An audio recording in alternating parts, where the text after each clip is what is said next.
Hey, everybody, we're here for a new episode of the show that is yet to be named.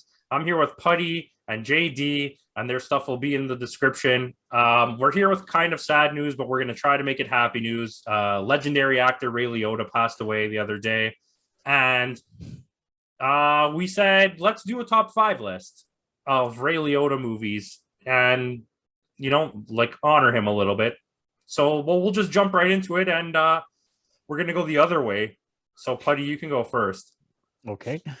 So, I actually had trouble making this list because I didn't realize I've seen more TV shows than I think movies with him. So, but I did still have at least 6 or 7. But anyway, so my number 5, I just doing this in there for the fun, even though it's a horrible movie. But this is the only bad one on the list, I feel, and that's Sin City: A Dame to Kill. That would be my number 5. Okay. For me, JD, yeah. Sure. I'm going to go with a movie that he had a very small part in, but it was a fantastic movie, and that's The Place Beyond the Pines. Okay. You know what? I'm a person who does not like that movie. Really? Yeah. His role in it is pretty good. He's not in it for much, but I mean, yeah, that's DeLuca. See, those are one of those movies a lot that I saw online. I was like, I've never seen this. I didn't realize. But I'm not basing it on the movie. I'm basing it on his performance too. Yeah. That's fine. Okay, so for me, for number 5, I have a tie. It's my only tie. I have Karina and the Rat Pack. I was so tempted to put Karina on the list, but yeah.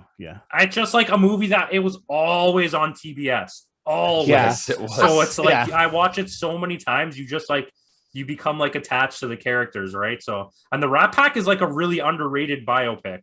It is. Unfortunately, that's one I haven't seen, so that's the reason why I saw it, but I've not seen it, but I saw it online and everything. But anyway, sorry, trailing on there. Is it me? Yep. Okay, number 4 for me is Smoking Aces. Okay. My number 4 is Identity. My number 4 is Identity. Nice call. That's another one I haven't seen, and Identity is one of my most. It's so high up on my list of underrated or underappreciated thrillers. It's so good. I think we've discussed this one before too. I rented it, new release, and we watched with a bunch of people, and there's a bunch of twists, and the whole time we were like, no, the whole time. And it's a lot of people don't think the movie's garbage, but I think just for the twists, it's it'll blow you away. I know it's not Ray Liotta movie, but it's kind of like the whole Memento. There for the longest time, no one liked Memento. When it first came out, I loved it, and then now everyone's on that. There's cult followings of Memento. No, Memento's really good. But a lot of people hated it when it first came out. They're like, it's so stupid. I'm like, yeah, because you don't understand what it's trying to do. You know what I mean? But anyway, sorry, I'm drilling on there. Yeah. Go ahead. Party it's you. Yeah. Is it me? Yep. Oh, okay. Sorry. So I'm in number 3 then, right? Mm-hmm. Okay, so for my number 3, it is going to be Copland. My number 3 was on Campo's list, and that's the Rat Pack. Nice. Fantastic cast in it too. Yeah, it is. Doesn't Don Cheadle play Sammy Davis? Davis. You had Joe Mantegna, Fat Tony from The Simpsons. He plays Dean Martin. Yeah, it's a good movie. It's an HBO movie. It came on in that era. The dude from CSI, he plays John F. Kennedy. Which is funny. I need to watch it now. I think because I used to look up stuff about the Rat Pack and everything, but I wasn't I never watched the movie. It came out. I don't know why I never got to see it, but I got to watch it. It was a made for HBO type. Yeah, of thing. Probably why it came out in that era when HBO was starting to get really popular for their made for TV movies. They had see, I didn't have HBO. I got the John Gotti movie, Gotti, which is actually another underrated movie. Which I believe it's Joe Mantegna is in that as well. Yes, he is. Well, at least I can go watch it. But I just recently started getting HBO Max when they started doing all that and everything, and that's why when they started doing the movies from the theaters. You know what I mean? So, well, my number 3 is Copland. There you go. Okay, my number 2. Okay, so I feel like this is gonna be on everyone's number 1 list. But there's another movie. I again, I'm just putting it here. I have one I like better that he was in, but for my number 2, I put Goodfellas. I have a feeling everyone's number 1 on that. Yeah, my number 2 is Field of Dreams. My number 2 is also Field of Dreams. That's my top honorable mention, by the way. I'll just say it. Might as well. So then what's your number 1 then, Putty? My number 1 is Blow. I fucking love Blow. I'm sorry. I had to put it as my number 1. It's just amazing. So yeah, number 1 is Blow. No questions here. My number 1's Goodfellas. Oh yeah. It's the best performance. It's the best movie he's in. It's everything is the best. As far back as I can remember, I've always wanted to be a gangster. He did, buddy. It's the ones I loved, but the problem was is Blow. I watched it so many times. Yeah, it's Not like just for what him. Campo said about Karina. It's something that you've seen so many times that these Yeah. characters become a part of your lives, and that's Exactly. understandable. We're not knocking the but that's choice. the reason why I was like, I know everyone's gonna put good. Well, in fairness, I don't have it at all. It was in the honorable mention, but not as high as some of the other ones. So okay, well, do you want to read through your list again, Putty? Yep, sure. So my number 5 is Sin City, Dame to Kill. Just number 4, Smoking Aces. Number 3 is Copland. Number 2 is Goodfellas, and number 1 is Blow. Number 5, A Place Beyond the Pines. Number 4, Identity. Number 3 is Rat Pack. Number 2 was Field of Dreams, and number 1 was Goodfellas. All right, and for me, number 5 is Karina and the Rat Pack. Number 4 is Identity. Number 3 is Copland. Number 2 is Field of Dreams, and number 1 is Goodfellas. Just came for the list. That's the list. But stay. Because why We're going not? to talk about Ray Liotta. So I'd like to just give a shout out to Sin City, Dame to Kill. Not the movie or Ray Liotta, but Eva Green's robe. Pretty much, yeah. But yeah, okay. So I'm going to give you my number 1 honorable mention. Is mother freaking Tommy Vercetti in Vice City, baby. Vice City. I'm cheating. I'm we going knew off that was the coming. board. We knew that was coming. I was so funny. I was actually thinking about putting that as a joke in there, and I was like, But let's be real. That's like one of his best roles. It is, yeah. It's so funny that to this day, that when I hear him even when I hear him in movies and see him, I still hear Tommy Vercetti.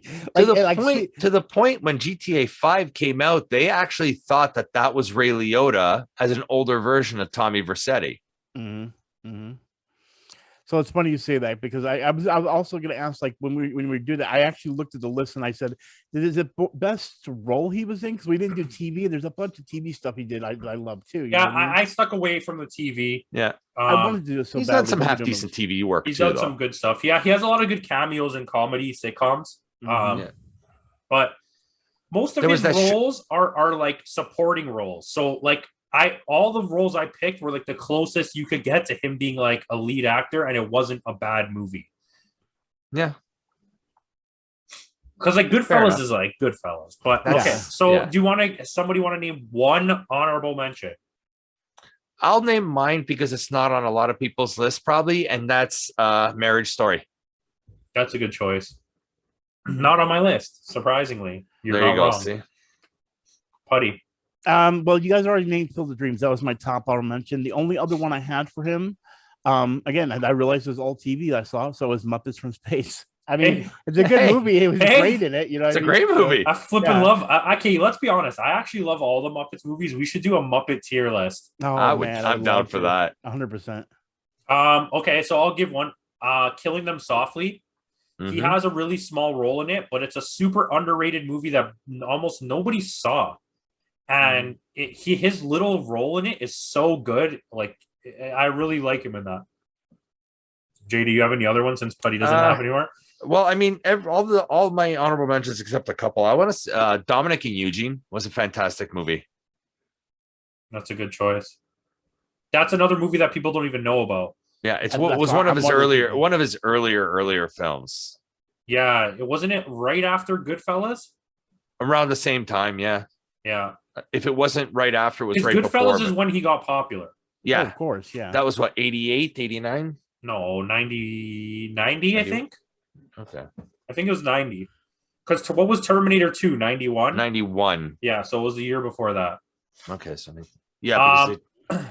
Okay, I have another one. The Iceman with Michael Shannon. Another movie where he plays a really small part, but he's really impactful in that small part. He does a really good job playing gangsters. Like, it sucks that he got he got typecast so much, but he's so good at it. But that's always been like with a lot of actors. Him, Joe Pesci, yeah, exactly. Robert De Niro, even Al Pacino. Those 4 actors are just really good at playing gangsters. The guys that those guys are good at it, but the guys that get like really locked into it are the guy who played like Big Pussy and Joe Mantegna. It's like any movie that comes out that needs a mafia guy, Joe Mantegna's in it. Doesn't matter if it's a good, bad even movie. Though he does, what's that show? He plays like a forensic guy. Crap. I know what you're talking about.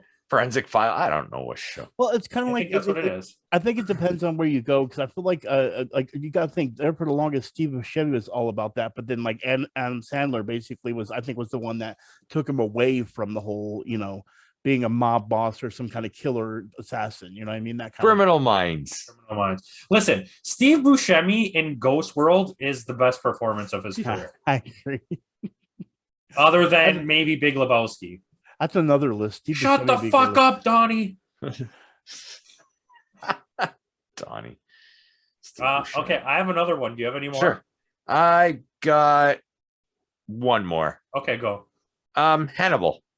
Ooh, that's good. They eat his brain. I Yeah, they eat his forgot. brain. I kept on seeing that, and I was like, I should add that to our mentions, but I guess it's just because it's not the best of it. So yeah, It's the worst movie of all the. yeah, it is. Of his, okay, of all the the, Hannibal But movies, his yeah. role is good. yeah, yeah. he always plays like that crooked cop Yeah. or the gangster or crooked They agent. really goofed up by rushing the movie and not trying to convince Jodie Foster to come back. Like, not that what's her name? Julianne Moore. Julianne Moore. Not that she did a bad job, but it's like this girl literally like won an Oscar or was nominated for that role, and it's like you're not gonna try to get her back. I don't think she wanted to come back though. I don't remember the root cause there, but okay. So I got one here. Guy Ritchie movie, Revolver. It's probably one of his worst movies, but being a huge fan of his, I love his gangster movies, and I have so much fun with it. It's like one of his weirder casts. It has Andre 3000 and like, of course, Jason Statham's there. He's in every Guy Ritchie movie has Jason Statham basically, in some capacity. Yeah, I mean, Guy was a great director. Great actor. Yeah, he's been in a lot of good stuff. Like, I'll throw out a memorable movie. No, it's Sure. not a good one. The Heartbreakers, and that's because I was so in love with Jennifer Love Hewitt. Right, And that was what's his name? Hackman. Gene Hackman was in it too. Yeah, and that's arguably her at worst? peak hotness. Oh, No, because that had Sigourney Weaver. It had Ray Liotta was like the old husband coming back to like try to get the money. Yeah, that. Which, by the way, I just got to throw in there. I agree. I was the same with the Jennifer Love Hewitt thing. Can't Hardly Wait was one of my favorite movies. Well, Jason Lee's in it too. Jason Lee plays like the rich guy that she ends up dating. No, but Can't Hardly Wait is a great movie. Off topic. Yes. Off topic. Seth Green. Yeah. Oh yeah. It's one of the more overlooked teen comedies of that era because it came out and then like immediately after American Pie came out. Yeah, it was overshadowed because that was that was a transition phase between movies like Empire Records and SLC Punk, and then but I loved all those then movies. becoming like the suburban teenager raunchy, movies. like somewhat raunchy. Yeah. Because there was the college humor kind of movies with like Revenge of the Nerds and stuff, and then it changed to be like all about like the punk scene and or the grunge scene. Well, it's like and then it evolved back to like suburban. Yeah. Yeah. But we're still in that phase of like this suburban American like party comedies that like basically any Blink 182 like song. Yeah, basically. Or any Simple Plan song. Simple Plan. But then again, there's a lot of those movies nowadays. Simple Plan out there. Of course. Yeah. Okay. But see, that's the thing. There's a lot of like those like what was it the teen angst where nowadays because you have like the internet, I don't feel like things like Empire Records would fit. So a lot of these kids nowadays like I don't understand what. There's a lot of things that are going to go over their heads in that. There's records, there's CDs. Well, there's records are making a comeback. Yeah, vinyls, but that's more of a collector. But it's not general. It's not like general popularity. The styles back then were so different. Mm-hmm. A lot of the actors were like up and coming. Like nobody knew them at that time. I remember the first time I saw Liv Tyler was literally with Steven Tyler's music video for Crying. Was it Crying? No, Crying. Yeah, Crying was the first one. With Alicia Silverstone? Yeah, exactly. Those two in that video, I was like, oh man, that's the teenage years. Alicia Silverstone has a cameo in the new movie on Netflix, Senior Year. Oh, really? Yeah, it's pretty cool. When I saw it, I was like, oh, nice. Well, I'll just have to go watch it. And see it's worth a watch. It's a comedy from like our era. It's very vulgar and like it's about like coming back and all the culture's so PC and she doesn't understand that she's supposed to be like that. It just feels weird because Rebel Wilson, I'm nothing against her, but you know, some people when they lose weight, they just don't look as good. Like, well, I feel okay, I agree with you on this. It's not about looking good or not. I thought, oh, she looks weird for the whole movie. I was like, there's something about her that looks weird. But then I watched The Last Laugh on Amazon, the Australian edition, where she's the host and she's still bigger at that point. And I was looking at her again, and I'm like, she still doesn't even look like the person I remember in my head. In either because way, of the facial work, I think maybe. Is that what it was? I know she's had a nose job done and maybe a chin. Yeah, I know maybe. she's I had don't know. some. That was good. That's a good show you should watch too, Putty. LOL Canada. Yeah. It's all just famous Canadian comedians. Is it like trying to Jake make each other laugh. Baruchel? Wait, you're talking about lots of Jake laughs? Baruchel's the host. No, I'm thinking of what's the one I'm thinking of? Last One Laughing. LOL. Last One Laughing. Yeah. No, that's not what I'm thinking of. I'm thinking of the other one. The it's something laughs or something like that. I had the Muppets on there. Just for Laughs. Yeah, Just for Laughs is the one I'm thinking of. Yeah, No, Just for Laughs is terrible. Yeah. LOL is good, and it has like Dave Foley's on it, and Jay Baruchel, and like a bunch of people. Taco from the League. Yes, Taco. But yeah, Joy. Show me your genitals. Your genitals. The average, everyday, normal guy. So yeah, okay, we got way off topic. Yeah, Yes, really, Ray what Liotta. happens like that. Ray Liotta. Yeah, Let's Ray go back. Liotta. I mean, it's a sad loss. It It is. was very sudden too. At this point, I don't even think anybody still knows what happened. No, all they said was like he passed away in his sleep. Like he didn't even didn't suffer. Like he went to bed and just didn't wake up. He was filming. He was on location, right? Filming and his.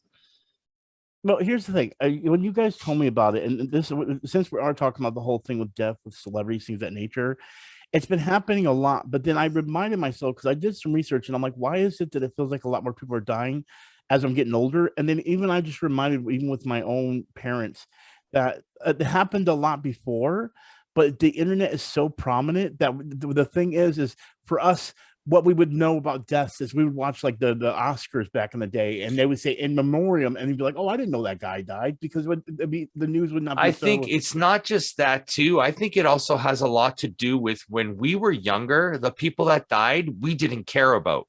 Now the people that are dying are people we basically grew up with. Ray Liotta, Bob Saget, Norm Betty Macdonald. White, like Norm Macdonald. These are all people we grew Gilbert up. These were Gottfried, part of our It's crazy because all three of those guys were best friends, and they all died within like a year of each other. Yeah, they were. They literally were all like best and then friends.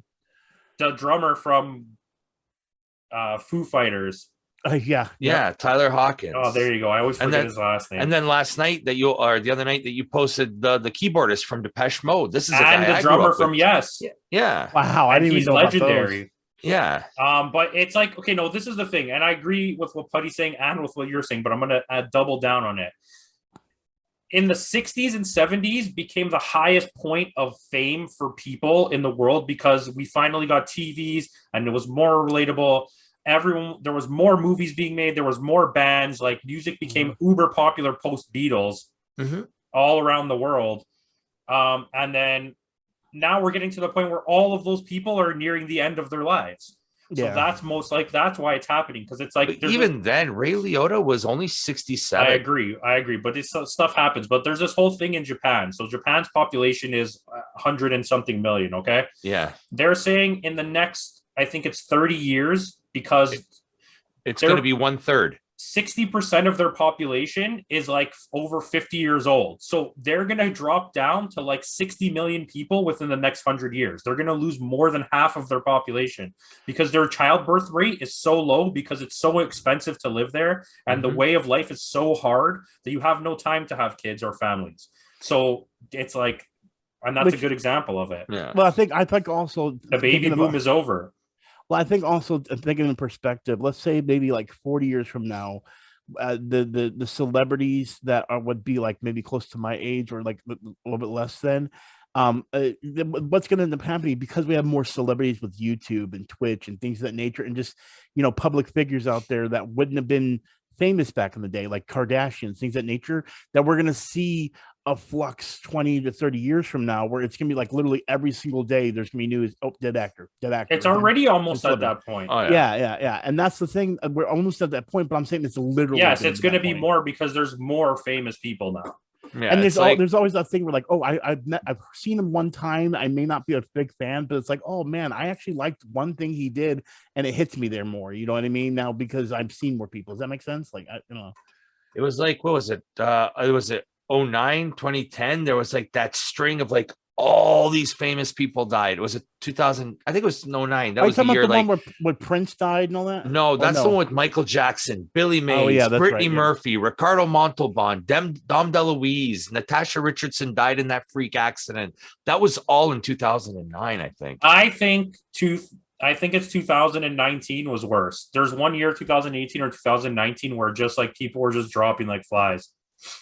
I think 2018, that was the year with Prince and like, or just David Bowie. Yeah. But okay, well, I don't want to get too off topic. Baby. It's not really, it's still not off topic. Ray Liotta passed away. It kind of fits with the whole thing about celebrities. And I understand it. Yeah, but I mean, I think, like you said, these are people that, like I was saying earlier, agreeing as what you're saying as well. Like, we grew up with these people. So when we do hear about it, it's a little bit more shocking to us because we're in that age demographic. Like, everybody who's played GTA Vice City, joking around, you're saying about Tommy Vercetti, but that character is legendary in video games. So not just our generation, but the generation after us too, grew up playing these games. So it's like, that's a name and a voice they'll recognize. Right. So it's not just, I think that's what makes it a little bit different in this situation too. Right. And see, that's another thing. You just said it right there, JD. Another thing that we're not point out is a voice acting is way more prominent nowadays than it used to be. So even like celebrities that you would see more of the face of, you're hearing their voice too. So Ray Liotta was in B movie. Yeah. So. You know what I'm saying? Though, but we have a lot. Jerry Seinfeld. If you think about how many celebrities do voice acting, whether in movies or in video games nowadays. Well, I mean, that was a big thing. Going back to like what we're saying about GTA Vice City, like the celebrity cast of that like game was phenomenal. Like, you had Phil freaking Collins in that game. Well, and then it spilled over into San Andreas, where you had like all the rappers joined in, and you had Samuel L. Jackson and Chris Penn. So but that's what I'm saying. It's more and more. But I think the list of celebrities was bigger in Vice City, though, wasn't it? Maybe in like smaller roles. I don't know if they were as prominent. Well, see, that's what I'm saying. Again, we're talking about that, but that's the point of now. We have way more of those roles. So when we think about 30 or 40 years from now, those roles are going to be as prominent as their television or movie roles, or even them being featured in a sketch comedy on YouTube. These are all going to be reasons for people to be like, oh man, that hits me hard because he wasn't just that, he was a voice actor. Like, prime example, and it's going to break my heart to say this, Mark Hamill, like when he passed away, there's going to be... that's going to be, but he's already, his Star Wars fame is so big that no one's going to care about, like, he's as big as Joker is and like his voice acting is, his Star Wars fame is so massive, that's what everyone's going to know him from. No, I know it is, but you have to understand, even people that might be like, I'm against Star Wars, there's something that they'll have, but they know him from Star Wars. Still. Well, no, I get it. Right? Yeah, I get it. Like, I bet you, like, I mean, don't want to jinx the guy, but when Mark Hamill does pass away, the headline won't read Mark Hamill. They're going to say legendary Star Wars actor who played Luke Skywalker, Mark Hamill. Yeah. Yep. And legendary actor of Batman, Kevin Conroy. Right. But yeah, again, and that's another thing too. There's another prime example. When we talked about Ray Liotta, another great thing about him is I felt like he understood, especially taking the role of Tommy Vercetti, what gaming and voice acting had the potential to be. You know what I mean? Because a lot of those actors, I think see Samuel L. Jackson being that way too, where a lot of these actors are like, okay, there's something here. And and they jumped on the wagon. Well, they brought levity to it. Yeah, exactly. Yeah. It actually made it to where it's a serious thing. It wasn't. I think legitimized video game as an art form, because back then there were just some computer thing that kids played with, to the point where it's telling you a full story. It's like playing out Scarface meets Miami Vice in that game. Meets Carlito's Way. but it's way more fleshed I out. can't walk. I can't hump. Exactly.